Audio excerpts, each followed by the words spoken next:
আসসালামু আলাইকুম ভিউয়ার্স। একজন নিঃস্ব বিদেশ ফেরত প্রবাসীর শূন্য থেকে কোটিপতি হওয়ার একটি শিক্ষণীয় গল্প নিয়ে আজ আমি আপনাদের মাঝে উপস্থিত হয়েছি। আশা করি পুরো ভিডিওতে আপনারা আমার সাথে থাকবেন। আমি যে প্রবাসীর গল্প আপনাদের মাঝে শেয়ার করব, তিনি ক্যামেরার সামনে আসতে চাননি এবং নামও প্রকাশ করতে চাননি, তাই আমি তাকে ক্যামেরার সামনে নিয়ে আসতে পারলাম না। এই জন্য আন্তরিকভাবে দুঃখিত।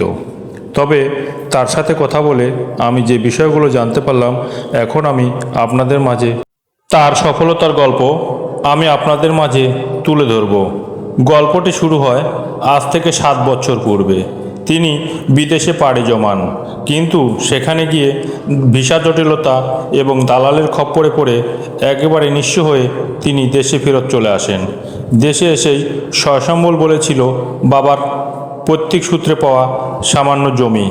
তিনি সেই জমিটুকু বিক্রি করে নগদ 5 লক্ষ টাকা পুঁজি নিয়ে তিনি পারিবারিকভাবে একটি গরুর ফার্ম প্রতিষ্ঠা করেছিলেন। এই গরুর ফার্মে সবগুলো গরু ছিল গাভী।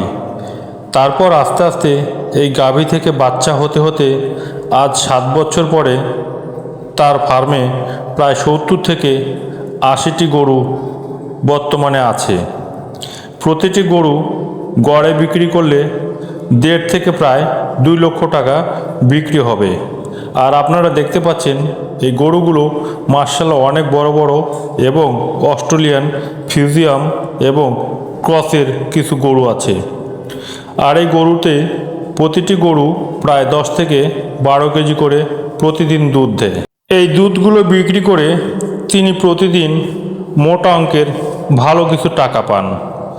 আর আরেকটি কথা না বললেই নয়, ঢাকার অদূরে তার ফার্মের অবস্থান বিধায় ঢাকাতে দুধের দাম গ্রামের তুলনায় অনেক বেশি। এজন্যে তিনি লাভও একটু বেশি করেন। এছাড়াও আরও একটি সুবিধা হলো, এই গরুগুলোকে লালন পালন করতে তার খরচ অনেকটাই কম হয়। কারণ আপনারা দেখতে পাচ্ছেন ফাঁকা অনেক জায়গা আছে। এই জায়গাতে প্রচুর পরিমাণে সবুজ ঘাস আছে। সেই ঘাসগুলো গরু খাওয়াতে গরুর আরও বেশি দুধ দিতে পারে, ফলে তার লাভ অনেকটাই বেশি হয়। আর সবুজ ঘাস যদি গরুকে খাওয়ানো যায়, সেই ক্ষেত্রে গরু খুব দ্রুত শক্তিশালী হয় এবং খুব দ্রুত বেড়ে ওঠে। এছাড়াও আপনারা দেখতে পাচ্ছেন আশেপাশে বিশাল ফাঁকা জায়গা। এই ফাঁকা জায়গায় সে সারাদিন গরুগুলোকে ছেড়ে রাখেন এবং সন্ধ্যার আগে সে তার ফার্মে ফেরত নিয়ে যান। অনেক সুন্দর এবং মনোরম পরিবেশে তিনি গরুগুলো লালন পালন করছেন। আর এই গরুগুলো প্রতি বছরই বাচ্চা দেয়, ফলে তার ফার্ম দিন দিন আরও বৃদ্ধি পাচ্ছে।